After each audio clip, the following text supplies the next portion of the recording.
cycle that's chop, been chop. pushing the stock higher. And, we're well off the highs that we did see intraday, and yet we're still holding on to a solid gain for the day.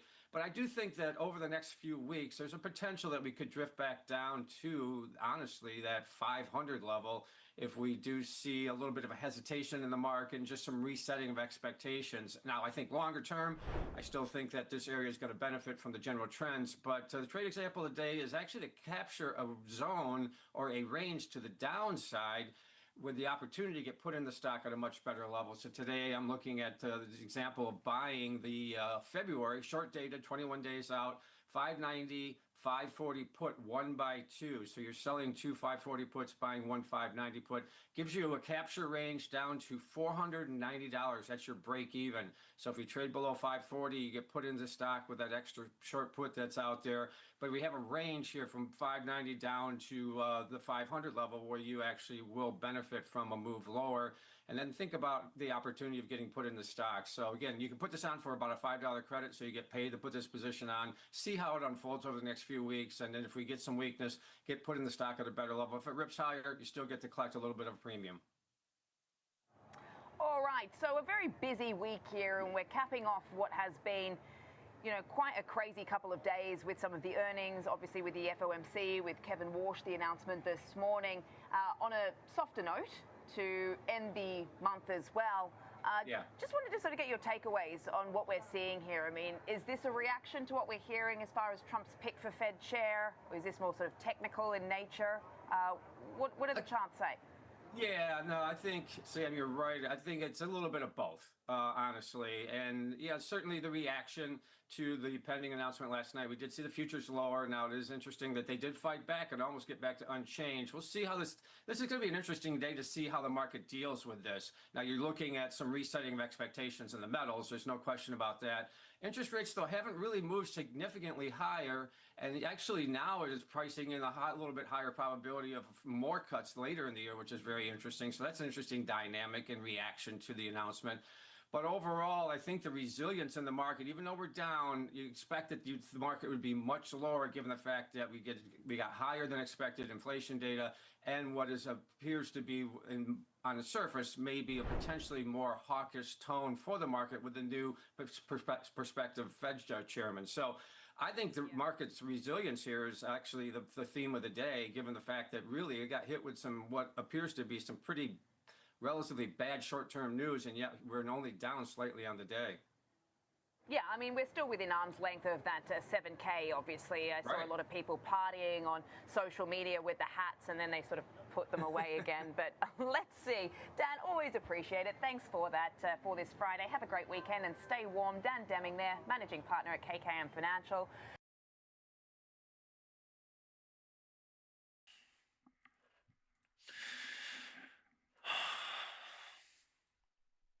I'm pretty sure they're crushing the cause. From the open. The highs.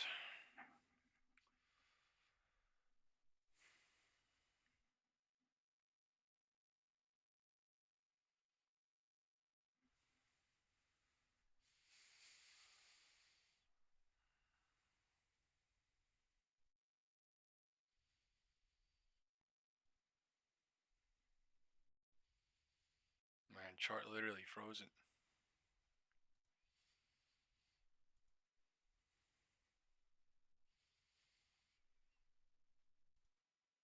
Oil prices, meanwhile, up better than 3% over concerns over possible U.S. military action against Iran. Take a look at where we stand this morning after that move higher yesterday. Crude oil this morning at $64.71 a barrel. That is down 1%. The president warning Iran an armada is moving toward the country, urging Tehran to make a deal on its nuclear program and stop the killings or face a major military attack. Meanwhile, oil producer Chevron is set to boost exports of Venezuelan crude oil to the United States to some 300,000 barrels a day beginning in March. Chevron CEO Mike Wirth will be my special guest Monday morning right here on Mornings with Maria at 8:30 a.m. Eastern. Don't miss that interview coming up. But first, let's get the details from the U.S. Interior Secretary, Doug Burgum, in studio right now. Secretary, great to see you. Great to see you, Maria. Thank you so much for being here, and I'm happy to be able to talk about so much. We were just talking about rare earths with Barbara Humpton from USA Rare Earth. I want to get your take on mining. CME traders at NVIDIA definitely working. The Interior oversees nearly 27% of America's oil production. Tell us your thoughts on the plans to tap into our energy capacity and what you can do at the Interior. Well, the things we have been doing at the Interior is following President Trump's great strategic vision. And, he sums it up simply as drill, baby, drill. But that was, let's get the supply increased. It's hard to believe it was just a year ago that under President Biden, we had a ban on U.S. exports on LNG, and now the United States, sort of chop here, number one LNG producer. I don't think they're going higher than VWAP. I mean, larger than squeeze hard at VWAP. 4 combined. We are now at the previous day low of the days. Larger than number 2 and 3 combined. So the U.S. really executing on energy dominance, energy abundance strategy, which allows us to sell energy to our friends and allies so they don't have to buy it from our adversaries. Because as you know, President Trump trying to bring peace to the whole world. Russia, Ukraine, funded by Russian oil sales. Iran funding 24 terror groups, funded by Iranian oil sales. Venezuela was the hotbed of all the bad actors in the world encroaching in on a declining oil, huge reserves, but declining oil production. But you had Hamas, Iran, Russia, China, all encroaching on Venezuela. So President Trump could be the first president that really understands and willing to take action, tying the fact that you can't separate energy from national security, and you can't separate it from our economy. Economy is going to be firing on all cylinders this year. Peace coming to the world because President Trump understands energy diplomacy. And you're right. And, you know, the president has worked in terms of this whole affordability push to get prices Trump is talking now. Let's see.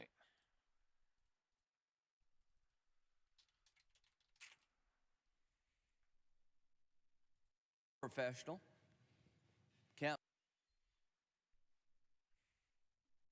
President Trump signs an executive order soon. Thank you. At 11 a.m. It was supposed to or something, but it's coming up. President Trump is alive.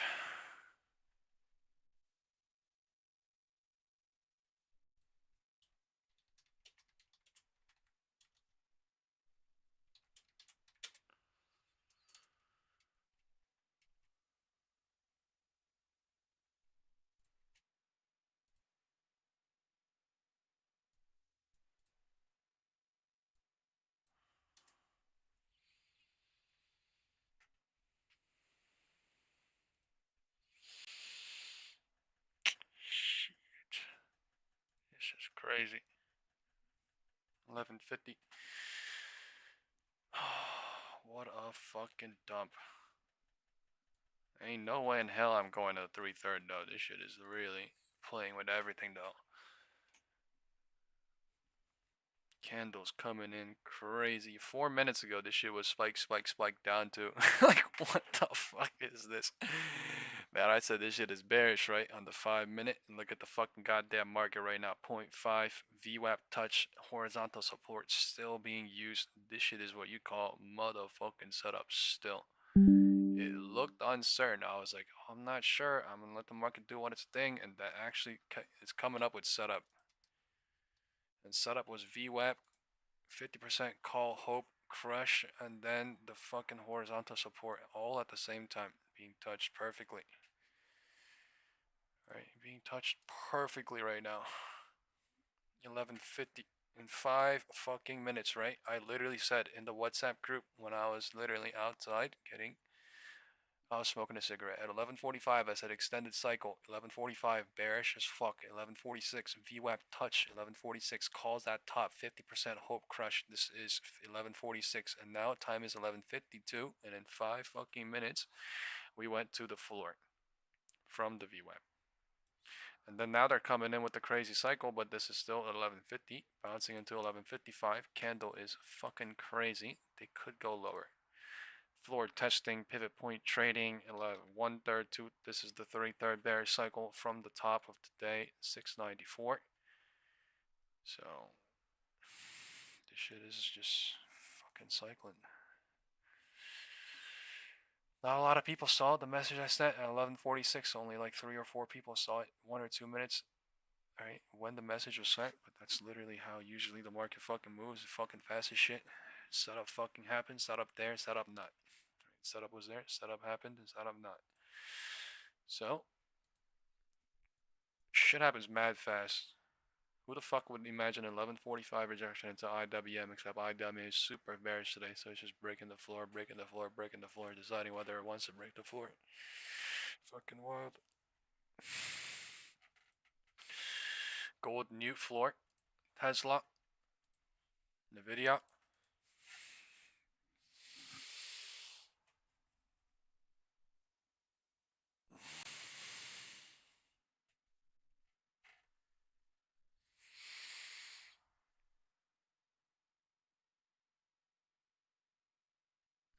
I'll go ranging for now.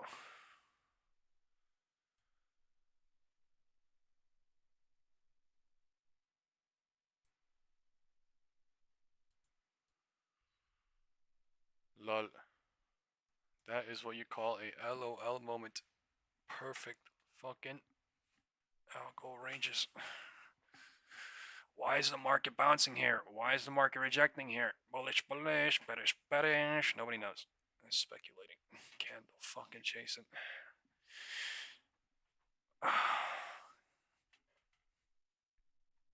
Great day though. Algo ranges providing support at the floor. We're chopping at the floor now.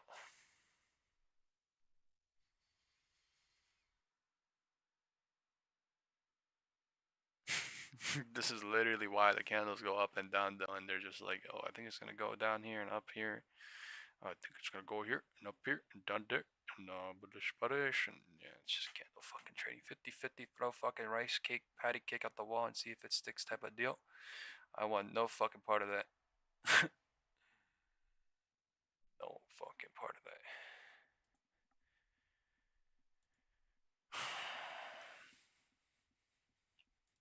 Patty cake, throwing shit at the wall, seeing if it sticks.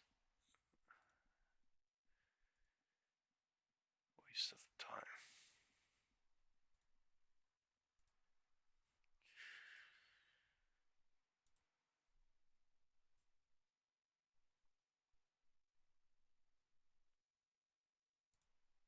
I don't even know if this White House Live is happening actually. Law and order. You're screwing it up for the rest President of us. Trump signs executive You need to change order. your policies and comply with the law that's been on the books for decades, and this should be a punishment. So I guess he's coming up.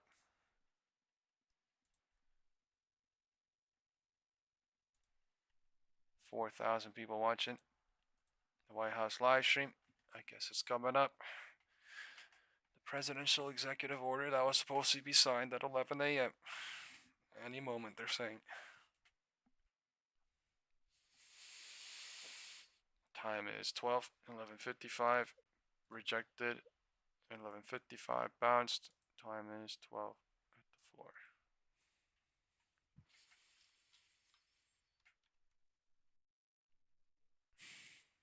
Some advanced level call crushing today. Advanced fucking level call crushing today.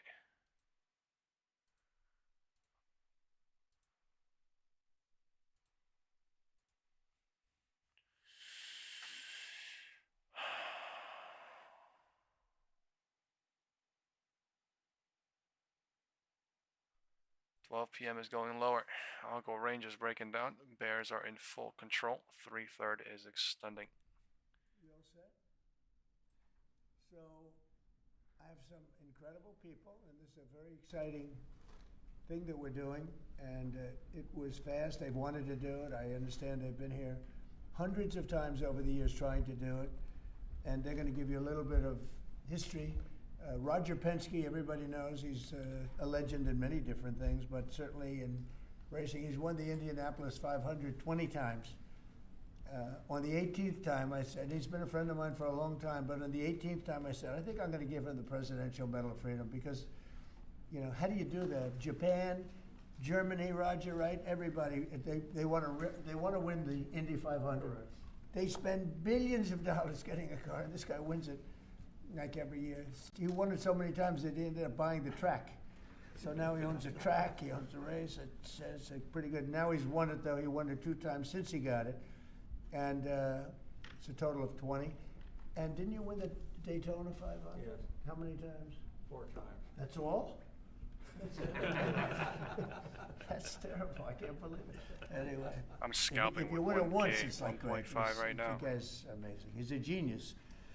And a real genius at cars and racing. And they are going to put up something that's really amazing. It's really having to do with our great 250th birthday, where we're having so many wonderful things. UFC is coming, as you know, in front of the White House with a building literally a stadium. We're going to have over 100,000 people. And this is going to have a lot of people. I won't even say how many people because I think it can set a record for racing. It's going to be very, very important. We're celebrating greatness with American motor racing. That's going to be the name of the event. It's going to take place on August 21st through the 23rd. And it's going to be so exciting. And I love the racing. I don't have a lot of time to watch it, but I love the racing. And just before we start, I will say numbers came out this morning. They're phenomenal for the country. 3/3 bearish, So, bearish, we announced yesterday that bearish. for the first time in, I think, 28 years, America made more steel than Japan. Can you believe it? Japan's a big steel country. America made more steel than Japan. The numbers are record-setting numbers. Every one of our numbers are doing. We've never had anything like it. We have over $18 trillion coming into our country. We're building thousands of plants and all sorts of businesses all over the United States. It's never been anything like it.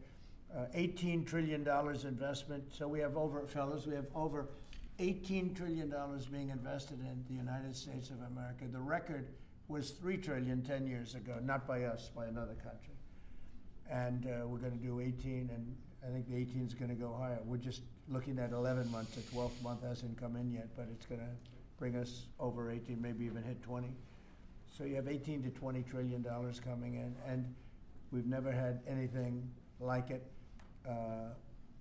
We have a record we just set, as you know. The S&P 500 just set a new record, 7,000. Nobody thought that was possible in this quick a time. They thought maybe at the end of 4 years or 5 years or 6 years. But we did it in the first year. And we had 48 stock market highs, Roger. So Roger's a big beneficiary because he has a lot of stock. But anybody that has stock, including people with 401ks. So the economy has never been like this. It was just announced that crime is at an all-time low. Best numbers on crime in the recorded history of our country, and the lowest numbers of murders in the history of our country that we have. Recorded history. It goes back 125 years. That's not bad. And a lot of that is because of the fact that we have a closed border. We've taken out thousands and thousands of criminals and murderers and drug dealers and everything else. And we've either brought them back to their country, or in some cases we have to put them in our jails because we don't want to have them come back. And so we don't want to just bring them back to their country and then they maybe come back. Despite our border, they're pretty sneaky, pretty smart. So we're doing things that nobody's ever seen before. The country is really in great shape. We have a large armada, flotilla, you can call it whatever you want, heading toward Iran right now. Even larger than what we had in Venezuela. It's Market still is in front dumping. of Venezuela. The Venezuelan situation, the leadership is doing a very good job. We're very happy, and we're getting along very, very well. And we're inviting Holy shit. countries I'm at of the 2K world very shortly. already. They're gonna Holy be shit. starting to take the oil. We're going to be Wow. heading Time back is with the country. 2:05. Market And it's wants to worked out fucking really dump well. right We're now, too. Sorry, sending 12:05. actually a larger number of ships to Iran. New floor, 12. And hopefully we'll make a deal. This If we bounces do make here. a deal, that's good. If we don't make a deal, It's we'll going see to what wake off happens. distribution trap fucking But this crazy. is going to But be if it does exciting. not, So I'm going to ask, and he really is a this legend. bitch is going to He's bear a great bull man. trap I've known him everybody for and roll down. tremendous- MACD for a long bearish. time. I refuse to say we were both Higher young. time frame, Now too. we're both a little older. We refuse to say old, but we're a little older. But Roger Penske is the chairman, as you know, of Penske Corporation. He's got everything They want to you go can lower. imagine. Time is 12:05. Mostly, I think, to do with automotive. There's the last thing And people in the world I'd like fucking to ask expecting him to right say now. a few words about the event, because this is Lower going to after be, they're yesterday. putting everything behind it, and I think it's going to be really exciting. Roger, please. Well, thank you, Mr. President. This is a really amazing IW time digging into the ground for now us in the market. as a company to support the 250th anniversary for the country. Ripped down. And there's no better way for us to bring Target has reached automotive 382. speed into the DC IW area has reached and to target. have the opportunity to be able to compete here with our Indy cars. As you know, we own the Indianapolis Motor Speedway, and we're taking that history of over 100 years. Target of the speed and destination what's reached. taking place there with the different manufacturers I'm and out. bringing it here. $2,350, I'm out. Amazing. Certainly the Freedom 250, when you think about it, it's just a byproduct From of what the 1.5K. president has done during this year. And this will be an event, obviously, in August, which will make a huge difference. And we're excited. Be areas for people to see. Most of the grounds will be free. So it's going to be an economic benefit Holy shit. To the area, to the city, and obviously with our Fox partner, Eric Shanks, will be our media partner. And believe me, what they did for us at Indy this Holy past year, shit. they're gonna take that and put it on steroids, really. Today is Take the it to day. next level. So thank you, Mr. President, for allowing us to come into your city. That's so good. Thank you. Great man. Eric, I'd like to have you say a few words. He's done a fantastic job at Fox, and he's really excited about this, and I know they're going to lay it on the line. Eric, please. Sure. Well, thank you, Mr. President, for having us here today. God, Big 12:05. shout out to Secretary Duffy. This project was I'm kind out of on the life big ass support red until you candle. stepped I in don't give recently. a fucking And flying us fuck here if they want to today, go lower here. Secretary 12:05 LOD, bro. absolutely Explain incredible. how many times you touched came to everything. Washington trying to do this. I think Bud came here 12:04. 81 times. 81 meetings, I think. Meeting with senators, Candle meeting with people at the fucking Capitol. And they all wanted crazy, it. dude. Everybody wanted it. Hella fucking They liquidity. couldn't figure it out. It was crazy. 80 some odd times. That's pretty amazing. So go ahead, please. Right. Well, it's a real I honor love to you, be a Mr. partner President. with Roger and IndyCar. 7K SPX, and baby, at Fox you just Sports, said. we do the biggest events in sports. This year we have the FIFA Where are World we? Cup. 6,916. We'll be celebrating here as well. And then dovetailing right after that, to be able to celebrate America's birthday on Fox is an absolutely incredible honor. And everyone at Fox Sports can't wait to see exactly how this is going to unfold. Water and slide. Bring it to life. So, Mr. Water President, slide, thank you again for IWM, signing this. continuous. And the big thing, it's August 21st water through slide. the 23rd, and I believe the race is on the 23rd, right? Yes. That's gonna be Dumping, incredible. They're gonna 12:05, have 12:06 practice bears in sessions. It's full gonna be flash, just a full very flush exciting control period, mode. I think, for Washington. If I could, I'd like to ask Sean Duffy, the Secretary of Transportation, Full who's fucking terrific and flat. doing a I great can't even- job. I can't even Much fucking more keep up with important than Sean is we have Rachel Campos. I Duffy, literally can't even keep and up with how she's fast this one of bitch the is going greatest right people now. I know, and one of the greatest people on television. So most of you know her, but I don't think we'll have her speak about Can't the even race keep because up she with the knows three less third about right it than anybody up here. But she is fantastic. Sean, Shit. please. So the president What a gave day. us all a directive, which I'm What a grateful for. fucking day We're going to today. celebrate America's 250th birthday. LOD Asked trying to all of us resist to his think war outside and the support. box. Right, How do there's we fucking make millionaires this fucking born historic today. and cool? And let's all do this together. And he loves the country. He loves the birthday. And so we at DOT were working on this concept. We didn't know at the same time Penske was working on the same project too. And Time so is we put 12:10, together, and they're fucking Doug has been a expediting this wonderful mission to partner. 12:10. But Like, to think what the fuck is cooking? 190 miles an hour down Literal Pennsylvania Avenue. millionaires. This is going to be wild. The last time we had a race in the capital city, Bud, was when? 1801, Thomas Jefferson with a horse race. A horse race in 1801, Mr. President. Now we're going to do a real race. That's so great. That's such a great. So listen, this doesn't happen. You know, we just don't come in and ask the president to sign. There's a lot of work that goes into this, as you can tell. Bud and my chief of staff Pete I'm all up have crazy a lot on of gold meetings on the now. Hill. We Let's couldn't go. be more excited about this.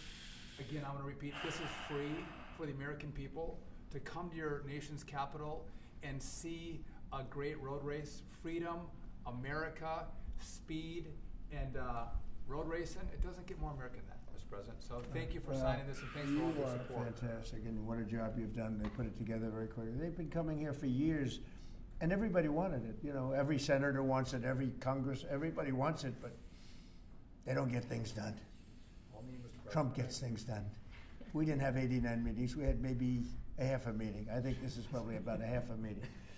I'd like to thank Pete Meacham for the great job you've done representing us, and Luke Bunting. These are two young people that work with us, and they've really been fantastic. I'd like to ask Doug Burgum to say a few words. He's very much involved through his position of interior, because a lot of the space is interior.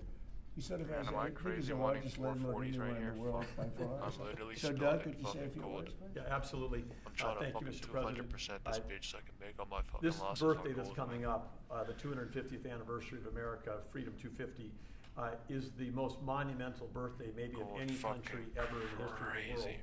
And President Trump, with his directive to celebrate this thing, we've got it. What's down more American than race 9%. car driving? What's Gold more is down monumental 9%.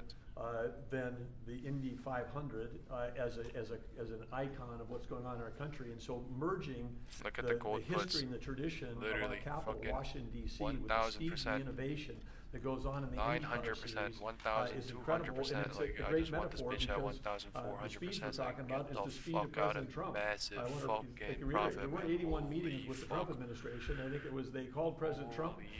He got Sean and I going, and that was like from Saturday till now. We have a race. 1 week. 1 week we have a race as opposed to like 4 months of talking. So I think there's also a metaphor here about President Trump, who's an incredible sportsman. He's an athlete himself, but he loves sports, and so whether it's soccer, UFC, the football draft, NFL football draft coming, IndyCar, and all the teams that he hosts here. I mean, to any American who loves sports, you ought to love this president because he's bringing professional sports to our capital. And again, August 21st to 23rd, you talk about the economic impact. By the time all these reporters get done telling the story, there's not going to be a hotel room available in this city on that weekend because everybody's going to want to be here. People that maybe have wanted to see an IndyCar race their whole life are now going to have an opportunity to come to their capital, celebrate 250, and see an IndyCar race for free. And they're going to be able to see it on the National Mall. And wherever you put down your lawn chair and watch this race for free, you're going to be staring at the Washington Monument, the Lincoln Memorial, the Jefferson Memorial. IWM is bouncing a little bit. Fireworks this weekend too. I'm sure of that. And if you need a permit, you can get one from Interior. So anyway, it's absolutely incredible. And congratulations to Sean, the Penske organization, Fox Sports, everybody for putting together. This is going to be a great celebration for America.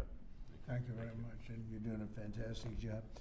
Could I just ask Bud Danker, he's the president of Penske Corporation, to say a few words, please? Well, thank you, Mr. President. You know, Eric Shanks and I from Fox had this dream, and just last July, Still bearish as fuck. could it ever be possible to bring a race to our nation's capital? First fucking bounce. History, and everybody said there's no way. It's impossible. How do you put a race on at 190 miles an hour in a city like Washington, D.C.? I came here, I walked this area for a while, I found a racetrack on the Capitol grounds, up against a lot of meetings and couldn't get the kind of support we need. So Candles within are a week, flying on the Fed news now. We put this together with the president, didn't we? And now we have a race here on our city property, on the national properties that is going to celebrate America. The word free shouldn't be overridden because we are going to have a free event here. People come out and celebrate our country's history.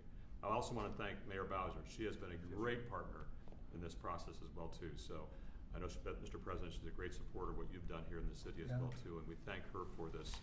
But we're going to have an amazing event. We're going to make everybody in this country proud. We want everybody to come out for free and enjoy this and celebrate our country the way it should be here in the nation's capital. Thank you, Mr. President. And I said pick the best site. It's very important. Pick the best site. Don't go for second or third because there's a lot of different routes. I said pick, even if it's more difficult to get approved. Pick the absolute best site. And they were actually looking at another site, and when I said that, they said, well, the best site is this site, the site we're doing. I said, let's take a look at it, and we think it's the best site too. It's actually better than the original site they were looking at, but if we're going to do it, we want to do it right. So this is going to be something in terms of the road width, the crowds, and everything else that we can all, the best site, one of the best sites I've ever seen, actually, and it'll be beautiful. So I'm going to sign this, and if you have any questions on this subject, that'd be great. We just named a new Fed chairman today. You know that? He's a central casting. He's like Roger Penske, central casting. You know him, Roger? Very good guy.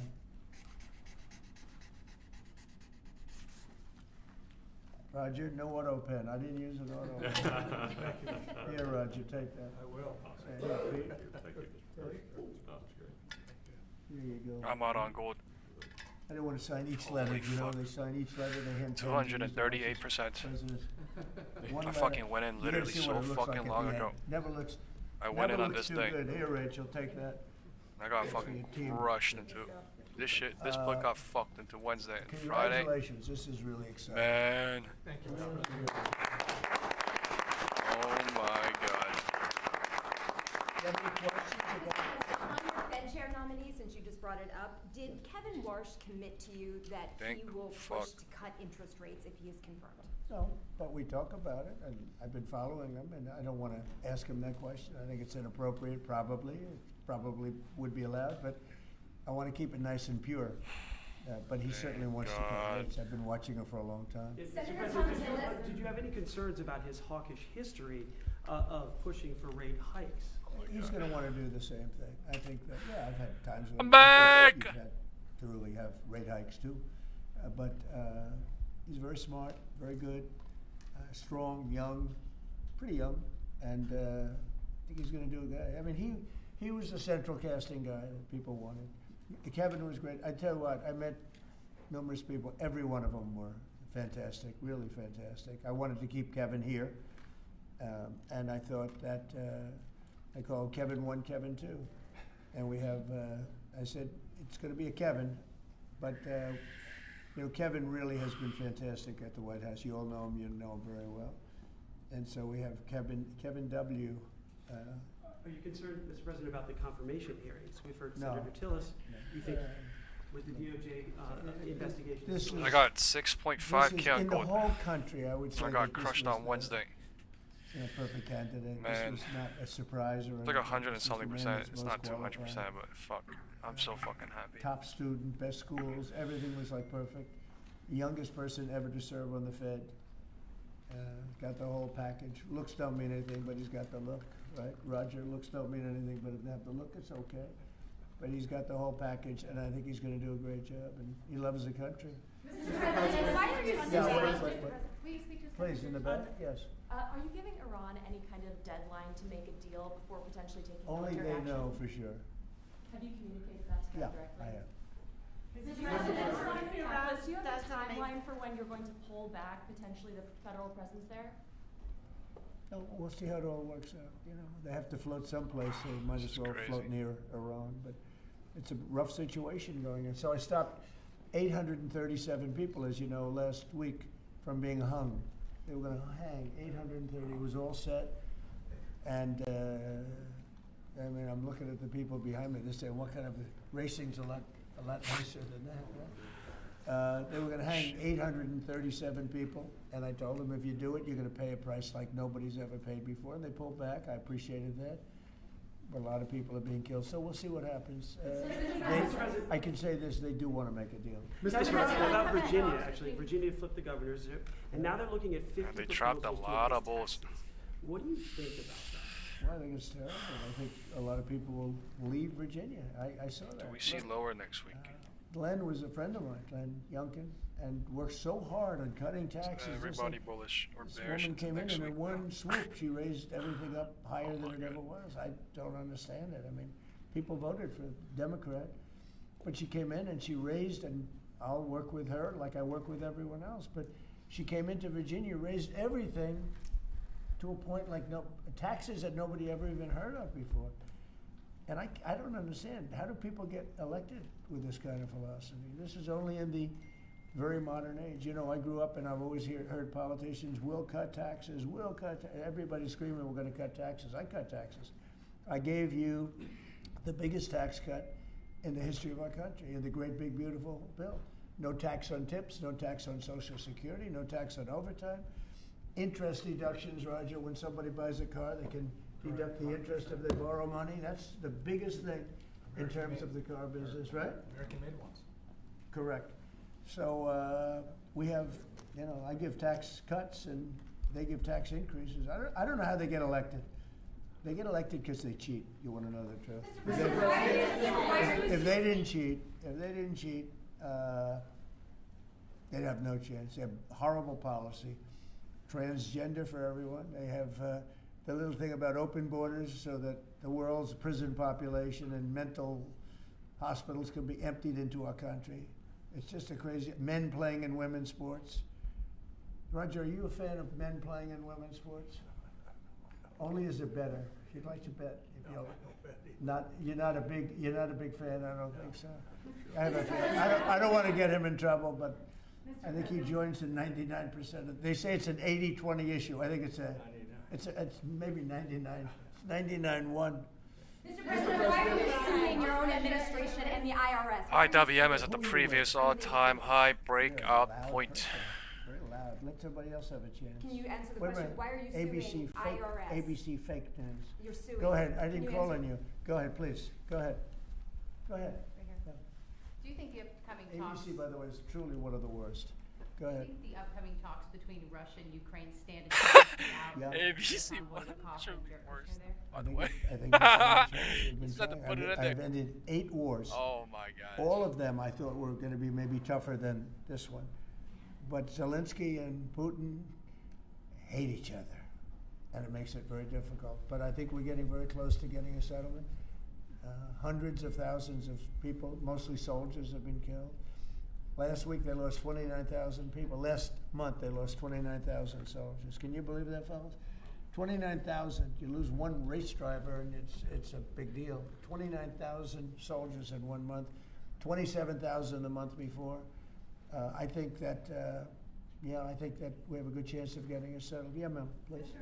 President, on the Warsh nomination, what is your strategy for getting past the hold that Senator Tillis has on this process? He said he won't allow. Well, that's that kind of thinking is why he's no longer a senator. He's going to be out of office. It's too bad. I always liked Senator Tillis, actually, but he did some things that were not smart. And whatever. I mean, if he doesn't approve, we'll just have to wait till somebody comes in that will approve it, right? So that's it. But I saw that. He wants to be an obstructionist, but we have a lot of obstructionists. I've had a lot, and we've created the best presidency maybe ever. Yeah. Follow-up. If Iran doesn't make a deal, is your plan to replicate there what you just did in Venezuela? I don't want to say that. I don't want to talk about anything having to do with what I'm doing militarily. But we have a tremendously powerful fleet there. We have the most powerful ships in the world. We have the most powerful military by far in the world. We showed that on numerous occasions. I mean, I rebuilt the military in my term. If I didn't, I wouldn't, I think, be able to say that. But I rebuilt the military, the entire United States military in my first term. And now we're building it bigger, better, stronger than ever before. I'm adding to it. We're adding something called a battleship. You would find this interesting. You know the old-fashioned, beautiful battleships? And we're adding up to 25 of them. Each battleship is 100 times more powerful than the battleships of the 1940s, those big, powerful ones with the guns, because of what the ships carry. But we're going to build 10. And then we'll see how we like them, and we're going to go and do another 15. You know what happened to the last set of ships the Navy built? 100 the paint times dried, more powerful. they Can you just imagine threw it that? away. And it's peace or strength. We don't want to use them, but if we have to use them, we will. Wow, 3/3 is actually cooking again. 0 DT from the setup floor. Its investigation into Jay Powell. That seems to be a sticking point for Senator Tillis. Well, he's got a building. IWM is at the previous all-time high. I build them under budget, ahead of schedule. I build them, but they're within reason always. And this is a small little complex. It's costing billions of dollars. Most expensive job per square foot ever built. And it's a little complex. It's a little Fed complex. I built the hotel on Pennsylvania Avenue, and I built it for around $200 million. And it's bigger than that. They're spending many times that amount to do a renovation of a building. I've heard numbers as high as $4 billion. $4 billion to build a building. I could have renovated that building and fixed it up, made it beautiful for $25 million. They're going to spend close to $4 billion on it. So it's either gross incompetence or it's theft.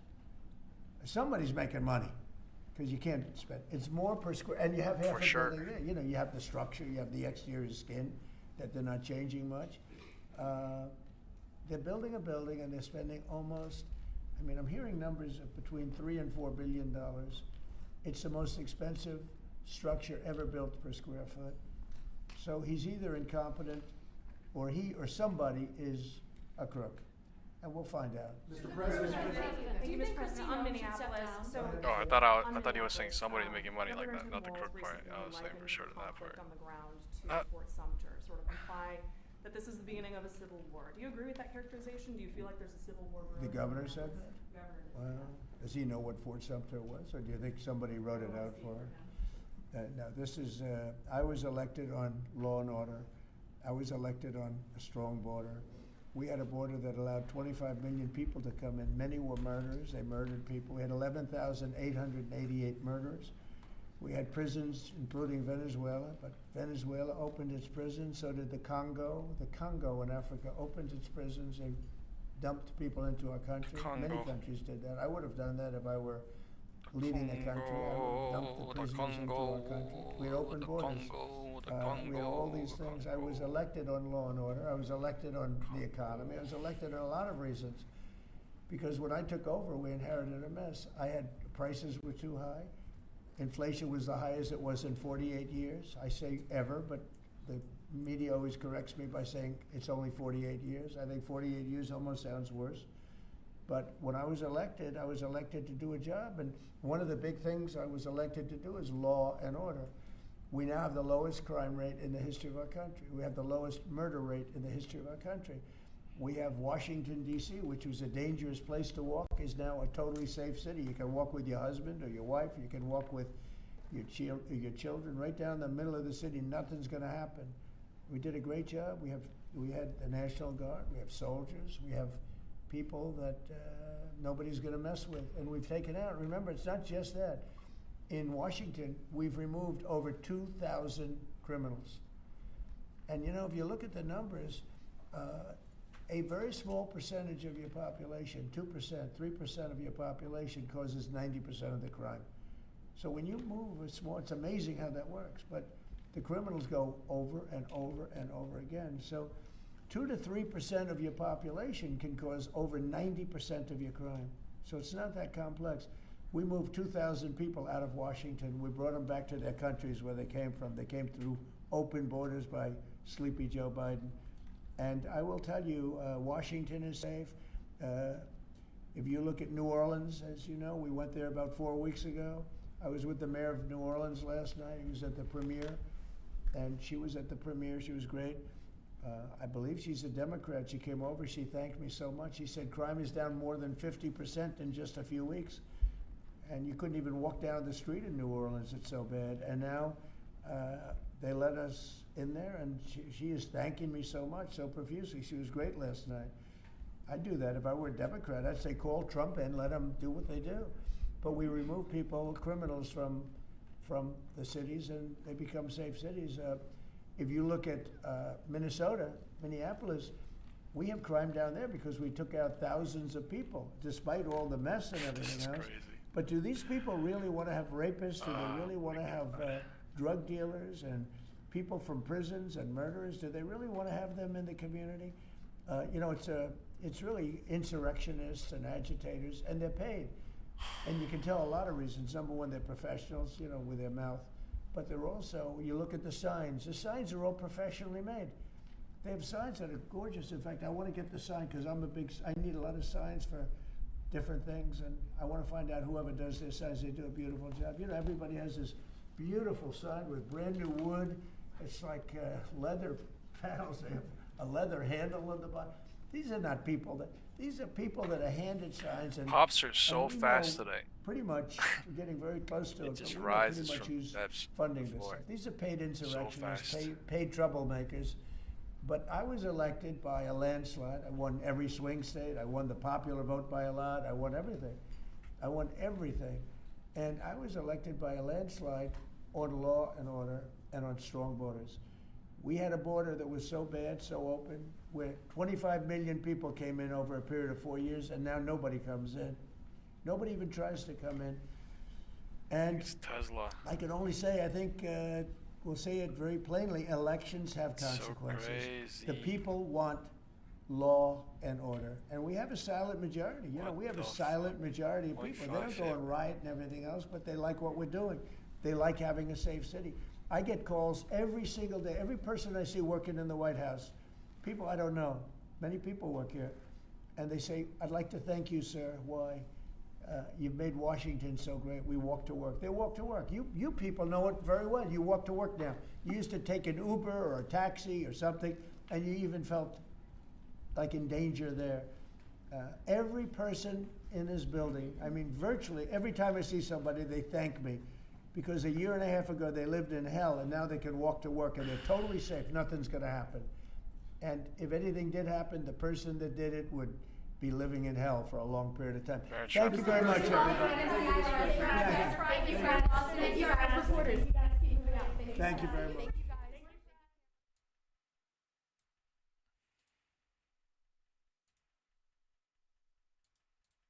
That's our president.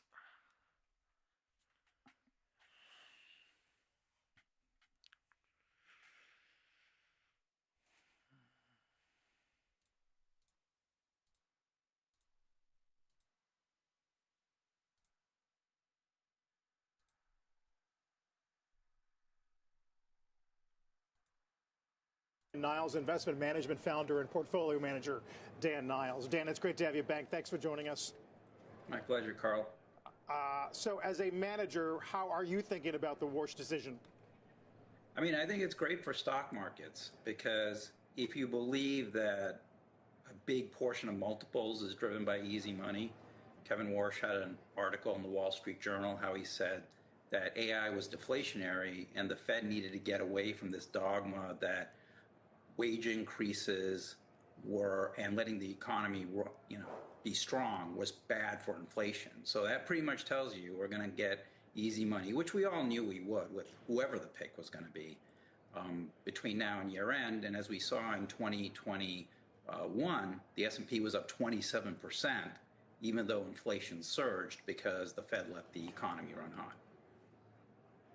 So you think it's good for the stock market because policy is going to be on a path toward being easier? Well, I mean, it's good near term. If you're asking me, is there going to be a disaster on the other side of it? Yes. I mean, we saw what happened in 2022 when the Fed let inflation get out of control. But in the near term, I've said this before, yet in December, the Fed started QE light. We knew we were going to get a very dovish Fed pick by President Trump because he wants rates lower. And we've seen what that does to the stock market in the short term. And so, you get through the short term, then ultimately you're going to have to deal with the long term. And so in the near term, yes, I think it's good for the stock market, at least this year. Tactically in the short term, do you turn the dial up on leverage or do you take more risk? I mean, I think everybody knew we were going to get a dovish pick. So this is not really a surprise. So it doesn't really change my viewpoint on things. I mean, my preview for this year coming in was you're going to get a strong beginning of the year, and then as we get towards the end of the year, things are going to get a lot more dicey as you get more discernment around the AI trade, which obviously already started in late October. And you may start to get a little bit more concerns about inflation because remember, in 2021, the stock market was up 27%. In 2022, when the Fed finally admitted, they had made a complete screw up, the stock market then went down 19% as they went through the fastest rate hikes in history. So, we'll see how this plays out, but it wouldn't surprise me to see a repeat of that, as a year from now. Really? So the idea that you think back to the discussions about transitory inflation, and then as you point out, a U-turn, you think a repeat of that sort of theme is possible going into the back half of this year? Absolutely. I mean, my view is inflation's really simple, right? It's supply and demand. If you let the economy run hot, and so think about it this way, the Fed thought it was transitory in 2021. What actually ended up happening was the worst inflation since the 70s. So they didn't just miss by a little, they gargantuanly missed. And so you saw what easy money policies did back then. I don't know why. Yeah, my mic was different muted this time. I do think AI is somewhat deflationary, so that is. We are at a crossroads, folks. There's like 4 or 5 things. Right, previous low of the day. You do need to trend line broke up. Be aware 0.5 fib too. Very recent history of what ended up occurring, and know that we're going to get probably another 100 basis points of rate this cuts, shit coming in whether crazy. this economy needs it or not. This shit coming in On the crazy. AI disinflation or deflation side, it kind of leads us to a brief discussion, Dan, about what software's done. These drawdowns and these names, these new 52-week lows, the worst day for Microsoft since COVID. Is that overdone? This shit is coming in crazy. Well, in the short term, I think it is because I look at it this way. Look, W formed, 0.5 stopped, dumping again. Which was kind of what people were kidding, not thinking dumping up again. until about late October. This shit great, yo, crossroads. To now, can't lie. IWM, everything it touches is previous all-time high breakout point. This shit is a fucking pump and dump market right now. Oh my.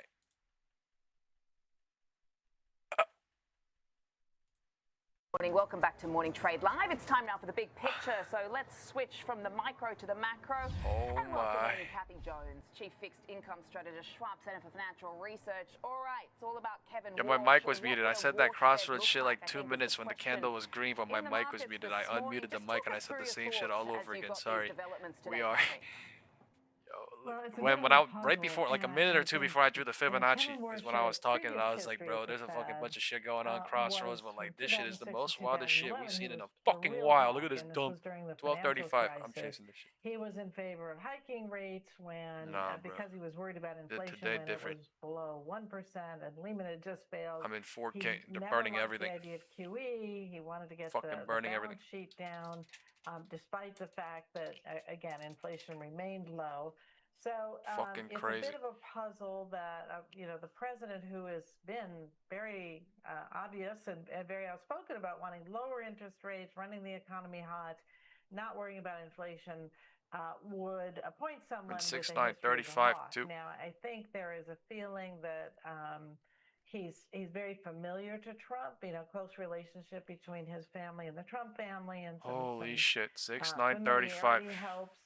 Right where we just fucking rejected. He must have, interviewed him and said, well, this is somebody who has the chops, so to speak, to be at the Fed, since he had previous experience at the Fed and would probably go through the nomination process well.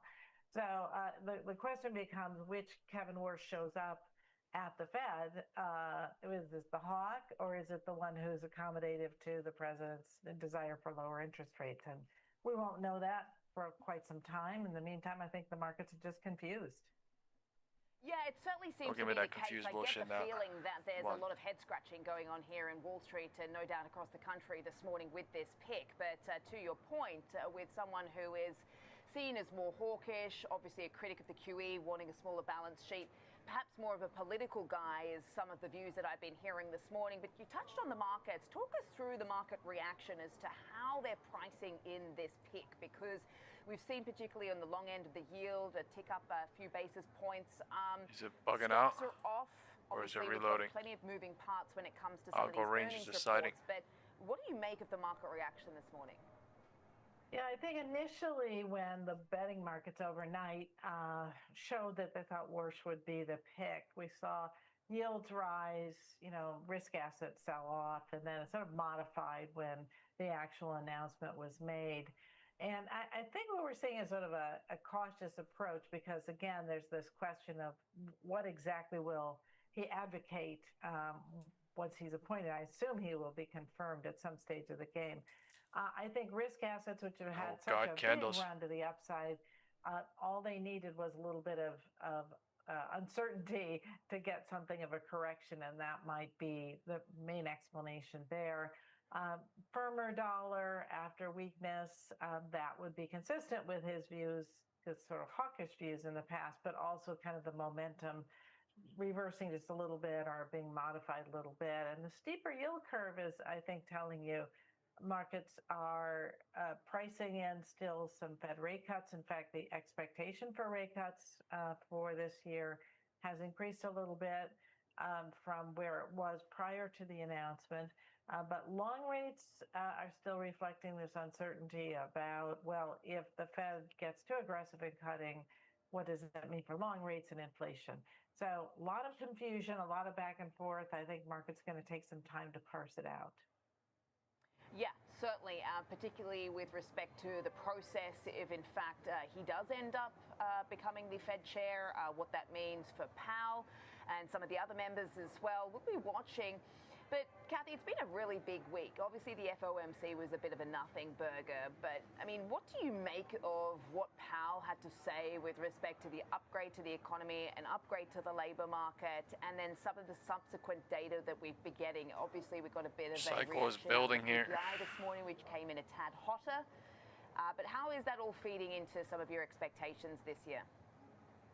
Well, just looking at the data, Holy it doesn't make fuck. sense to me that anyone's pricing in rate cuts. So we've had the economy running, Oh my. GDP 3.5% to 4%. Going, nominal, boy. Very high. We've got fiscal stimulus. It's like coming 10% down now in gold. We've got a tailwind 9.45%. Very easy financial conditions. And so what is the case for rate I left cuts? at 8.5 something, man. We just got the Holy PPI shit. report, Turning into that's 9 maybe. I don't elevated. even That implies remember. that the I think it was PCE 9 will probably something, come but in this at is 9 point 0.4, something now. meaning that's running too high. unemployment is, the rate is low. It's true Fucking that the labor market 1,400% on weak, gold. That's is- fucking or crazy. slow or Imagine if sluggish or somebody frozen or one whatever you want to fucking call day, it. I don't but even know how that's everything else possible, is but look at this indicating open that spike up. would not be the time to cut, and yet the market still What is the seeing cuts fuck? because they believe that Say based 470 on the to Fed dot plot 450. and the indications that we're getting that there's still Actually, looking like rate cuts. yesterday, somebody the was like, market, "Oh, I think Euro was like, oh, it's dropping going crazy to now." I have was like, to "Yo, face wake me up when this shit to drops the $15 prospect or that more, maybe right? the $20 or more." inflation numbers are It enough was to literally $20 or postpone more. rate cuts even Literally beyond $20 the middle of the or more. year, maybe to the end of the year, maybe next year. Literally $20 at this or stage of more. the game. Yeah, I mean, it certainly is a view that is not consensus, but really it's certainly $20 gaining a woman. traction in these markets as far as sitting on their hands MACD throughout the is rest growing. of the year. Pivot Kathy, point really trading. appreciate it. Have a great Bears are weekend. trying. Stay warm. Trend Kathy line's trying to Jones break speaks up to higher, income but the wind strategists, direction Rob is Center for south today. Financial Research. IWM is still bearish. We could test the floor yet again. Yeah, almost impossible. That's the most fucking least likely shit possible here. So possibly that's the most likely shit possible here. I don't know. Futures Good pointing fucking south question. all across the board. Let's bring in Mark Mahaney because I want to talk Good about fucking Meta. probabilities. All right, good morning, Mark. You raised your target price from $875 to $900 after their latest earnings report. Safe to say you like what you saw in the fourth quarter? Well, what really surprised was just how strong the revenue results were. And this company also, it's not just in the December quarter print, but it was in the 26 outlook. They're essentially saying they can get back to 30% revenue growth. They haven't hit 30% revenue growth in years. And so there's a couple of things going. It looks like the overall ad market, this is a good read through for names like Google. The overall ad market looks very robust. And secondly, this company is applying AI in a way that both helps and enables and encourages users to use the platform or to spend more time. I think they said there was a 30% increase in people's watching time with Instagram Reels, but they're also using AI to improve the return that advertisers get on the platform. So this is one of the best examples you can find. This is the poster child right now of how you can use AI to improve your products, your services, your efficiency, and it makes Meta a more compelling stock. And where's it going? It's $725 now. Where's that stock going? So I went out and said 25 times next year's earnings. If you step back a little bit, this is a company that's going to do north of 20% revenue growth this year. Now, margins are under pressure. The question is what happens in 27 and 28. I think those margins are going to start reversing and start going up. If I'm right on that, that's what causes the re-rating, causes the stock to trade at a higher multiple. But you also need to see some signs of success in their personal intelligence investments that they're making. That's what's leading to these massive capital expenditure numbers that the company has talked about. But if they can show you a good product cycle, I think the stock moves materially higher. Materially high. What's that mean? 800? No, 900. 900. Sorry. 900. Okay, now that's materially higher, definitely. Now tell me about The watchers Amazon. of this live stream You know still what this think it's damn gonna go purple to box is, 335? folks. Yeah, so Amazon's our number one poll. pick. I want to step in on this stock. It's underperformed for quite some time. VWAP. It's one of the broadest plays you can find in ULOD. technology, obviously, Right? in terms Nothing of going to retail, happen until the advertising, and candle cloud breaks revenue apart growth. I on the think 5 or expectations 15 are minute up reasonably or set down. up Bears for are the quarter. coming. I think 2026 is a year of accelerating revenue growth for Amazon, for its cloud business, its retail business, and its advertising business. I think you're going to see a real gapping up in profitability and in operating margins to record levels. I think that's what's going to cause the market to finally embrace Amazon in a way. Your opinion, what's coming? If you remember, VWAP. Google was so dislocated 9 months ago, trading at ULOD. 15 times earnings. Now it's at 30 times earnings because the AI narrative shifted on Google. Yes, I think there's either a or. setup for the same thing to happen with chop. Amazon here. I love the risk reward. This is my number one pick in the space. Okay, I can tell you like it. Mark Mahaney, thanks a lot. Great stuff. Have a great weekend. Have a great weekend, Stu.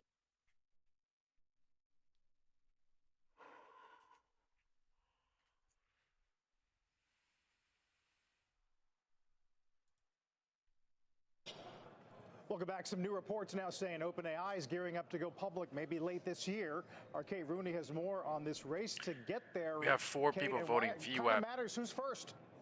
It really does, Carl. So OpenAI 8 now people reportedly voting looking at the fourth ULOD. quarter at this point to go public, joining SpaceX, possibly Anthropic, in what could be a record-setting year for public listings. It does come after some eye-popping levels of money changing hands in private markets.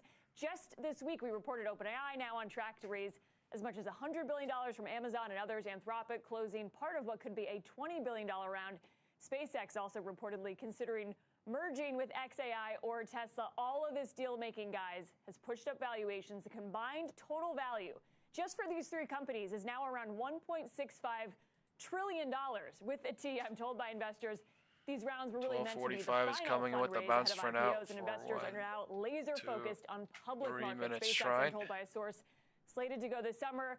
Could be as early as June if it does not combine with Tesla, as we mentioned. The Journal now reporting OpenAI is in talks with bankers to list as early as Q4. I am told by a source OpenAI has not set an IPO date.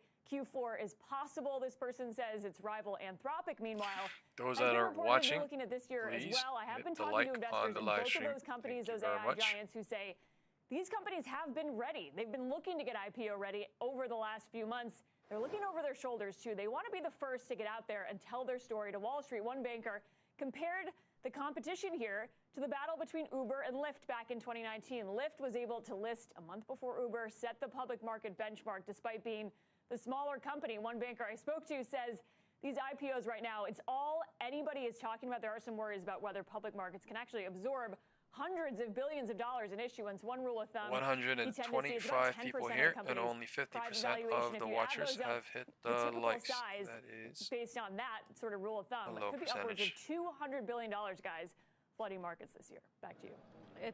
They're mega IPOs. Thank you. That will be a test. Keep us posted on what you learn. Kate Rooney. Time is 12:50 here in 30 seconds. 30 seconds.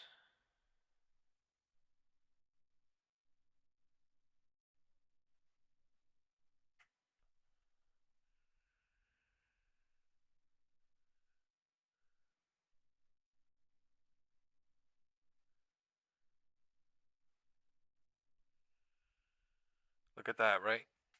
Day ending. Everybody leaving. Not hitting the like button. That's life. IWM is chopping at the previous all-time high breakout point. Gold has melted downward. It is down 9.7% for the day.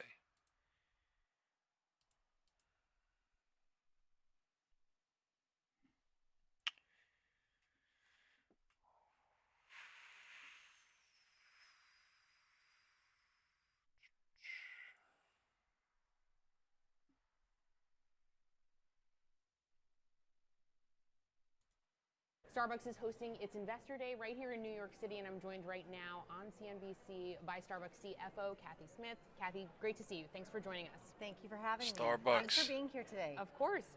So the company announced today its long-awaited long-term financial guidance. Thank you, those that are smacking the like button now. Thank you so much. Tell us why you felt now was the time in the turnaround plan to release those numbers. We set the Back to Starbucks plan. We have 8 people saying VWAP, 8 people new LOD. The D says VWAP incoming, so that's 9. And more importantly, I think people we says see VWAP, what's going to 8 be people necessary says for the turnaround, LOD. and we actually know what it takes to get us there. So I'm in 2 we felt like this SPX is the right puts time. here. We can see pretty good line of sight for the next 3 years. Risking. You know, 6935. Things are kind of getting graded. It was at 22, so we thought right? today was Each a good 2,200 each. I did not fucking talk take it. about I joined in at milestone. 2,000, That's almost not the 2,100 in and 3 years 50. out, but And it's now a good it is milestone going to up and aim down. towards. I'm scared as shit. The thing jumps crazy, SPX. So I'm not gonna lie. 5 fucking minutes ago, it was at 2,000. 5 fucking minutes later, it's at 1650. 5 minutes, 2 minutes later, it's at 1750. Like shit, bitch. Caused us a little bit of pressure early on in this year, and then obviously late last year. We see those abating. So the great news is coffee prices should be coming down. Crossroaded. We typically buy a little bit into inventory, so we'll see it roll through. This is crazy because we're at the 0.5 fib. We're pivot point again. We're LOD cycling again. We're trend line trying to break up. So we are showing bullish in some way, shape, or form again. Hit the 0.5 fib for the second day in a row again. Like that's at a good place. We feel really good. Fucking a lot of things happening more than guidance we gave, right? obviously.